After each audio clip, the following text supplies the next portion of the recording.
Hello students, this is Komal, your SST educator. Welcome back to your favorite channel Magnet Brains.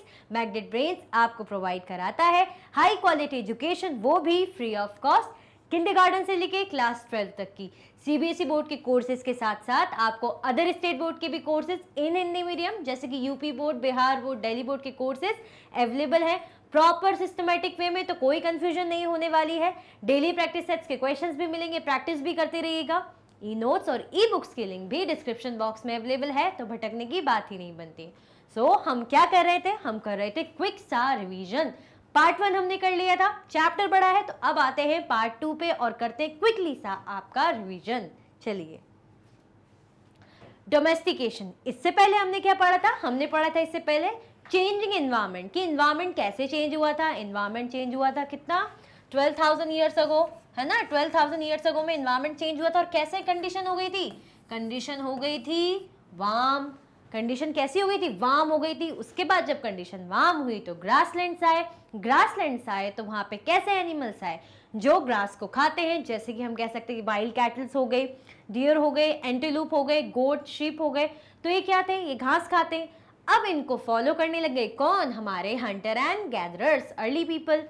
इनको follow करते करते उन्हें idea हो गया, उनकी दिमाग की बत्ती जल गई कि भाई क्या है ये, तो ब्रीडिंग के लिए, मतलब ब्रीडिंग होती है इनकी, या इनके सीजन समझने लगे प्रॉपर। उन्हें पता चल गया कि भाई इन्हें रेयर करा जा सकता है, इन्हें मतलब पाला जा सकता है, अपने साथ रखा जा सकता है। इनका क्या यूज हो सकता है? जैसे मिल्क वगैरह के लिए, है ना, या मीट वगैरह के लिए। तो धीरे धीरे उन्हें चीज का नॉलेज हो गया था। तो अब आगे हम पढ़ेंगे डोमेस्टिकेशन की प्रोसेस, की क्या है डोमेस्टिकेशन। बेसिकली डोमेस्टिकेशन में क्या होता था? जो वाइल्ड प्लांट्स और वाइल्ड एनिमल्स को जब रियर करने लग गए थे, अपने साथ रखने लग गए थे, तो उनका बिहेवियर कैसा हो गया था? एक नॉर्मल, एक अच्छा, बिल्कुल जेंटल जैसा बिहेवियर होने लग गया था।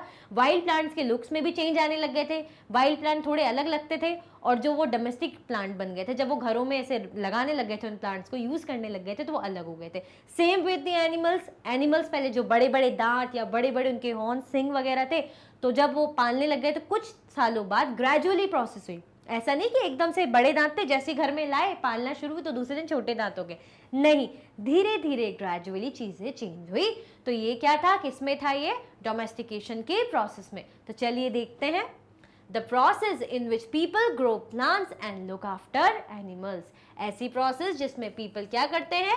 प्लांट्स ग्रो करते हैं और लुक आफ्टर एनिमल्स, एनिमल्स को रखते हैं, उनका ध्यान रखते हैं, उनकी केयर करते हैं। तो वो क्या होते हैं? Process of domestication. हम क्या पढ़ रहे हैं? डोमेस्टिकेशन की प्रोसेस पढ़ रहे हैं। Amongst animals those that are relatively gentle are selected for breeding. मतलब एनिमल्स में भी किन को सिलेक्ट किया जाता था? जो जेंटल स्वभाव के थे। हम बोलते ना, हमारे पेरेंट्स बोलते अच्छा बिहेव करो, प्यार से बिहेव करो, तो हम तुम्हें जो तुम चाहोगे वो देंगे, तुम अच्छे बच्चे बनो, जेंटल बिहेव करो, मुंह मत चलाओ, झगड़ा मत करो। तो भाई एनिमल्स के साथ भी ऐसे ही था। जो एनिमल्स जेंटल नेचर के थे उनको रियर करने लग गए थे, उनको पालन पोषण उनका करने लग गए थे, ठीक है। और किस लिए सिलेक्ट करने लग गए थे? ब्रीडिंग। ब्रीडिंग मतलब और मल्टीप्लाई, और उनके बच्चे हों, और बच्चे हो तो ज्यादा से ज्यादा एनिमल्स उनके पास हो, तो भाई दूध वगैरह के लिए या खाने पीने के लिए उनके काम आ सके एनिमल्स, ठीक है। एज अ रिजल्ट ग्रेजुअली ये ध्यान रखना, ग्रेजुअली हुई है चीजें। चीजें क्या हुई है? चीजें ग्रेजुअली हुई है। ग्रेजुअली हुई है मतलब स्लोली, एकदम से नहीं डोमेस्टिकेट करने लग गए, एकदम से नहीं वो लोग जेंटल हो गए, धीरे धीरे चीजें हुई, ठीक है। As a result, gradually domesticated animals and plants become different from wild animals and plants. धीरे धीरे, जैसे कि मैंने कहा ना, जो वाइल्ड एनिमल्स थे उनसे कौन अलग दिखने लग गए थे? जो एनिमल डोमेस्टिकेट करने लग गए थे, जिन्हें हम डोमेस्टिकेट करने लग गए थे, जिन्हें हम पालने लग गए थे, वो डिफरेंट होने लग गए थे। क्यों नहीं होंगे? हम बोलते ना, जैसे किसी का स्वभाव, किसी का नेचर बहुत ज्यादा गुस्सैल है, अगर उसको हम ऐसे लोगों के बीच में ले जाएं जो शांत हैं, जो समझदार हैं, तो धीरे धीरे वो भी वैसे ही बिहेव करने लगेगा। Same with the animals and plants.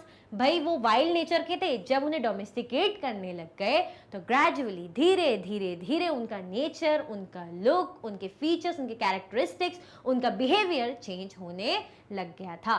किस प्रोसेस की बात कर रहे हैं हम? प्रोसेस ऑफ डोमेस्टिकेशन की, ठीक है। जैसे रेफरेंस के लिए इमेज लगाई है, ये पिग के टीथ है, ये पिग के दांत है, ये जंगली पिग आपको अलग ही समझ में आ रहा होगा, क्यों? क्योंकि भाई बड़े बड़े दांत है, और ये डोमेस्टिक पिग जिसके दांत ऐसे लंबे इतने निकले हुए नहीं है। जैसे जंगली सुअर आपने देखा है ना, ये जंगली गाय वगैरह हम देखते हैं, जंगली हिरण वगैरह देखते हैं, तो कितने बड़े बड़े उनके सींग होते हैं, बड़े बड़े दांत होते हैं। बट ये जेंटल है, इन्हें घर में पाला गया है, इनके लिए क्या जो है रियरिंग हर्डिंग में यूज हुए, तो भाई इनका धीरे धीरे ग्रेजुअली लुक चेंज हो गया, तो दांत छोटे हो गए, और ये वाले जो थे इनके दांत अभी भी बड़े बड़े हैं, मतलब ये वाइल्ड है, ठीक है। तो धीरे धीरे चेंज हो गए, किन से? वाइल्ड से। क्यों? क्योंकि डोमेस्टिकेशन की प्रोसेस स्टार्ट हो चुकी थी। ओके, चलिए नेक्स्ट में चलते हैं। फॉर एग्जाम्पल, अब एग्जाम्पल देखते हैं, जो मैंने बताया वही है। The teeth and horns of wild animals are usually much larger than those of domesticated animals. मतलब जिन्हें पाला गया, जो डोमेस्टिकेट करी गए, उनका जो है दांत वो मतलब लुक वाइल्ड एनिमल से अलग हो गया। क्यों नहीं होगा? क्योंकि वो उनका बिहेवियर जो धीरे धीरे कैरेक्टरिस्टिक्स चेंज हो रहे थे। जैसे मैंने लास्ट स्लाइड में किसका दिया था? टीथ का दिया था। ये देखिए कितने बड़े इसके सींग है, कितने बड़े से सींग है ना, काफी बड़े हैं।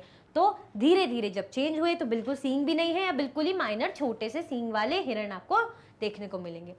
सम of the earliest plants to be domesticated were wheat and barley.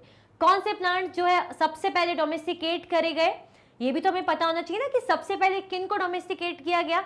सबसे पहले डोमेस्टिकेट किया गया व्हीट एंड बार्ले को। किसको? व्हीट एंड बार्ले को। The earliest domesticated animals include, अब एनिमल्स की बात की जाए तो एनिमल्स में किसको करा?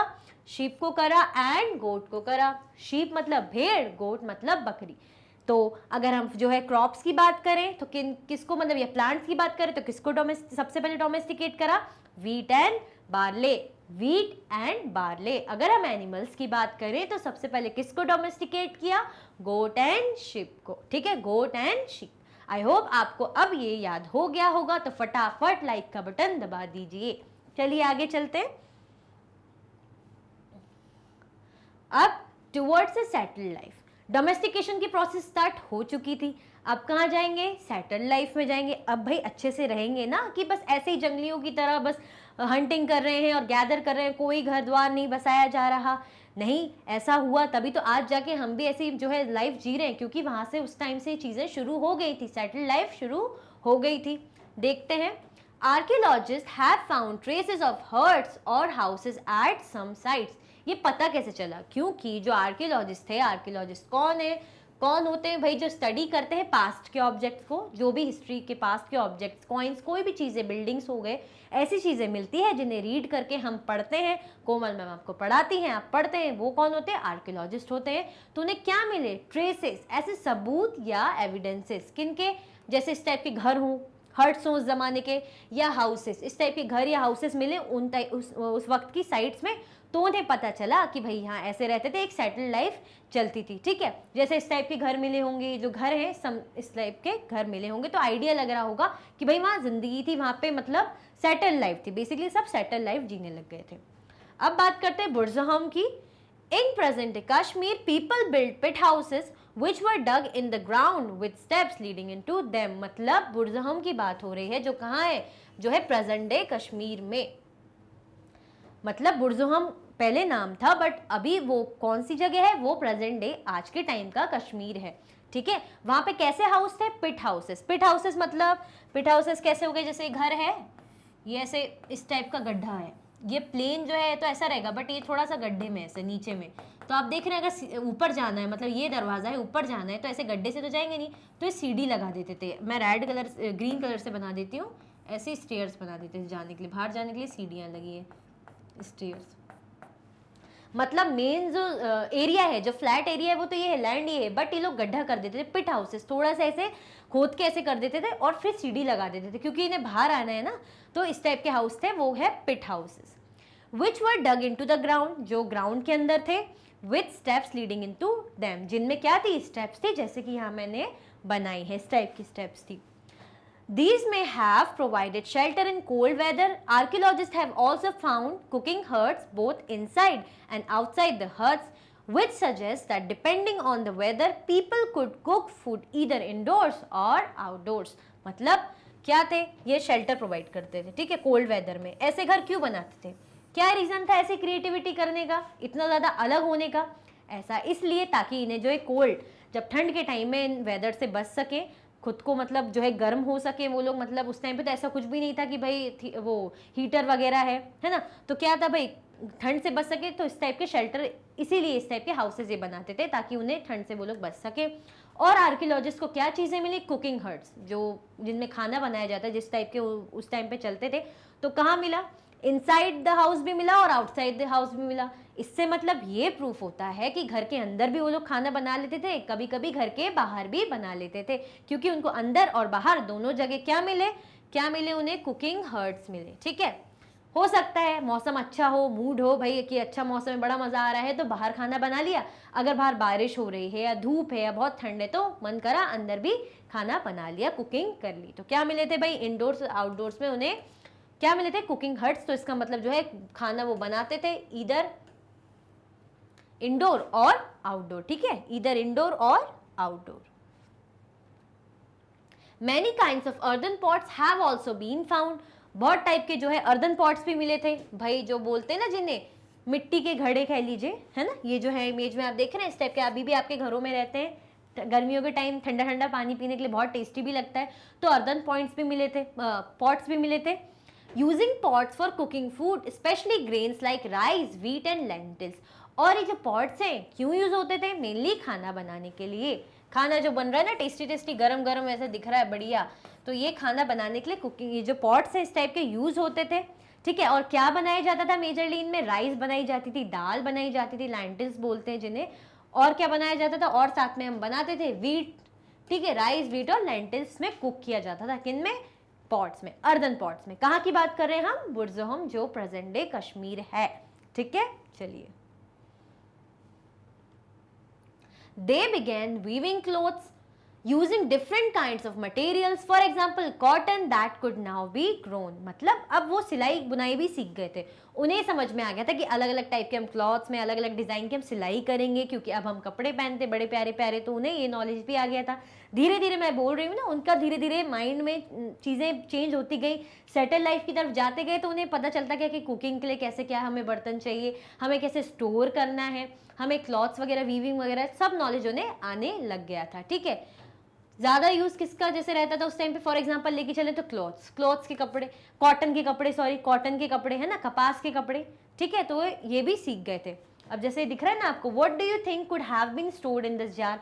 भाई इस जार में क्या स्टोर हो सकता है? हम अगर ये बोलें कि खाने वगैरह की चीज़ें स्टोर हो सकती हैं या फूड वगैरह बन सकता है इसमें, तो आप मुझे कमेंट करके ज़रूर बताइए कि भाई ये जो है जार में क्या स्टोर हो सकता है। चलिए आगे चलते हैं।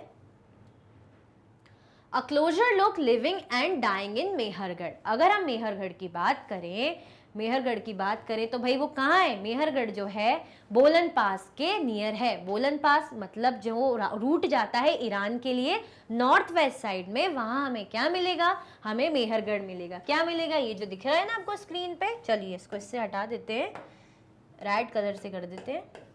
ये दिख रहा है, ये मेहरगढ़ का एरिया है। ठीक है, ये नॉर्थ वेस्ट साइड है ना, ये नॉर्थ का एरिया हो गया, ये वेस्ट का एरिया हो गया, तो इस साइड में ये है मेहरगढ़। ठीक है, मेहरगढ़ कहाँ है? बोलन पास के नियर है, साथ में जो एक ऐसा इंपॉर्टेंट रूट है जो ईरान को जाता है।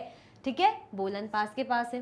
People learn to grow barley and wheat and rear sheep and goats for the first time in this area.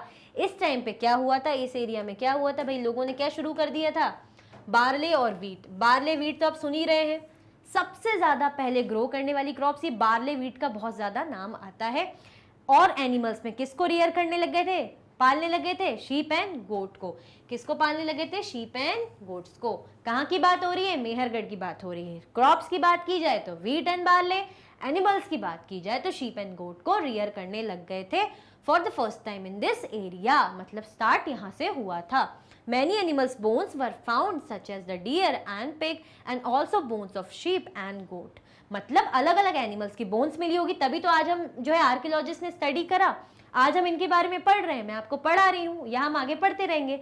तो ये बोन्स से हमें ट्रेसेस मिले, इन बोन्स से हमें पता चला। तो किन की बोन्स मिली थी भाई? हमें एनिमल्स की बोन्स मिली थी। कौन से एनिमल्स की बोन मिली थी हमें? हमें डियर की बोन मिली थी, हमें पिग की बोन मिली थी, बोन्स ऑफ शीप एंड गोट। ये किसको मिली थी? आर्कियोलॉजिस्ट को, जिसे हम पढ़ रहे हैं। तो ये बोन्स मिली थी, तो इसलिए हमें पता चला कि हाँ ये एनिमल्स थे। Other finds at Mehergarh include remains of square or rectangular houses with 4 or more compartments may have been used for storage. मतलब किस टाइप के हाउसेस मिले थे यहाँ पे, कैसे घर थे, किन शेप के थे भाई, स्क्वायर और रेक्टेंगुलर शेप के हाउसेस थे, स्क्वायर और रेक्टेंगुलर शेप के हाउसेस थे। उनमें क्या क्या बने हुए थे, 4 या उससे भी ज्यादा कंपार्टमेंट्स, अलग अलग कंपार्टमेंट्स। जैसे आप बॉक्स देखते हैं, आपके लिए पास कोई बड़ा बॉक्स आया, उसमें अलग अलग कंपार्टमेंट से अलग अलग जगह स्पेसेस बनी है, किसी में आपने ज्वेलरी रख दी, किसी में आपने कुछ और चीज रख दी, क्लिप्स रख दी, किसी में आपने मेकअप का, मतलब आपने देखा होगा ना अलग अलग कंपार्टमेंट्स बने रहते। तो ऐसे ही घर थे वहां पे, कैसे थे, रेक्टेंगुलर शेप के थे और स्क्वायर शेप के थे, जिनमें अलग अलग कंपार्टमेंट्स बने थे। और वो क्यों यूज होते थे, वो यूज होते थे स्टोरेज के पर्पज से, मतलब वहां पे कोई भी चीज स्टोर करके रखी जाती थी। ठीक है, चलिए। Several burial sites have been found at Mehrgarh. Mehrgarh में ऐसी बहुत सी साइट्स मिली जिन्हें बरियल साइट्स बोलते हैं। कैसी साइट्स मिली, बरियल साइट, मतलब वहाँ पे जैसे दफनाना होता होगा लोगों को, जो मर जाते होंगे, जिनकी डेथ हो जाती होगी, उनको दफनाया जाता होगा। तो ऐसी बहुत सारी साइट्स कहाँ मिली, हम बात कर रहे हैं मेहरगढ़ की। ठीक है। The dead person was buried with goats. जो डेड पर्सन है भाई, जो मर जाते थे, उनको गोट्स के साथ, बकरी के साथ जो है दफना दिया जाता था, उनके साथ बकरी दफना दिया जाता था। ऐसा क्यों, ऐसा इसलिए क्योंकि जो वहाँ के लोग थे उनका ऐसा मानना था कि भाई अगर बकरी के साथ हम इन्हें जो है दफनाएंगे तो हो सकता है अगले जन्म में, जो अदर वर्ल्ड में, नेक्स्ट वर्ल्ड में, इनको जो है एज अ फूड सर्व होगी क्या, गोट। मतलब उनको फूड की कोई ऐसी प्रॉब्लम नहीं होगी, अगले जन्म में, नेक्स्ट वर्ल्ड में उन्हें गोट एज अ फूड सर्व होगी। तो इसका यही है कि which were probably meant to serve as food in the next world. कौन, गोट। किसको, डेड पर्सन को। क्यों यूज करते थे, क्यों बरीड करते थे भाई, ताकि नेक्स्ट वर्ल्ड में उन्हें मिल सके। ठीक है। ये जैसे इस टाइप के हाउसेज है, ये जो मैं कंपार्टमेंट्स का बोल रही थी ना, स्क्वायर एंड रेक्टेंगुलर, तो इस टाइप के दिखेंगे, जैसे फर्स्ट कंपार्टमेंट, सेकंड या थर्ड, फोर्थ, अलग अलग ऐसे दिख रहे हैं आपको बॉक्सेस। जैसे ये 5 हो गया, ये 6 यहाँ पे हो गया, अलग अलग, मतलब मैंने रेफरेंस के जस्ट ऐसे लगाई है ताकि आपको दिखे कि इस टाइप के कंपार्टमेंट्स बने होते थे। ओके, चलिए। A house in Mehergarh, this is what a house in Mehergarh may have looked like। ये जो इमेज है जस्ट इसी के टाइप की, जो हमने क्या पढ़ा था, हमने कौन सा शेप पढ़ा था, हमने शेप पढ़ा था रेक्टेंगुलर,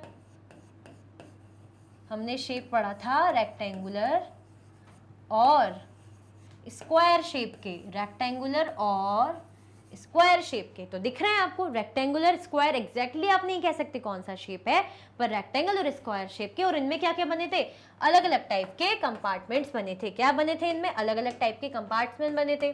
तो इन कंपार्टमेंट्स का क्या यूज होता था, इन कंपार्टमेंट्स का यूज होता था कोई भी चीज ये लोग स्टोर करके रख पाए। कहाँ की बात हो रही है, ये बात हो रही है मेहरगढ़ की। ठीक है, ये बात हो रही है मेहरगढ़ की।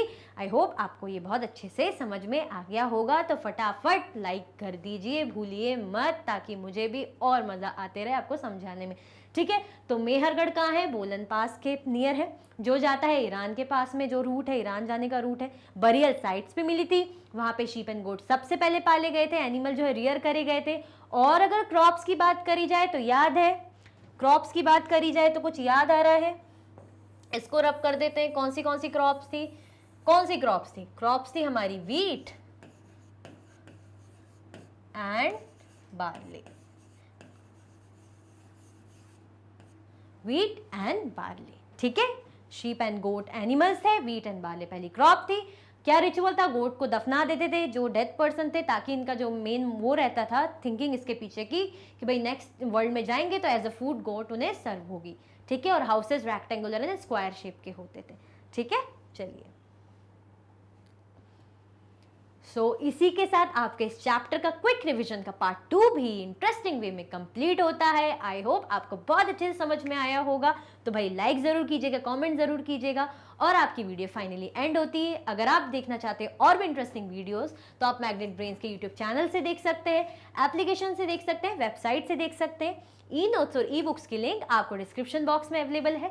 ये कुछ हाई क्वालिटी के कोर्सेज हैं जो कि 100% फ्री आपको अवेलेबल हैं, तो ज़रूर देखें। आप जो है एक्सेस कर सकते हैं, बिल्कुल फ्रीली आपको अवेलेबल है। आप मैग्नेट ब्रेन्स के हिंदी मीडियम चैनल को भी ज़रूर देखें, सब्सक्राइब करें, बहुत ही अच्छी अच्छी वीडियोस आपको मिलेगी। आप हमें अदर प्लेटफॉर्म पर भी फॉलो कर सकते हैं, जैसे कि फेसबुक, इंस्टाग्राम, एक्स, टेलीग्राम और व्हाट्सएप पे। ज़्यादा से ज़्यादा लाइक करें तो पता चलेगा कि भाई आपको बहुत अच्छा लगा। ज़्यादा से ज़्यादा शेयर करें और चैनल को सब्सक्राइब करना बिल्कुल भी ना भूलें। अपना ध्यान रखें। Thank you so much for watching.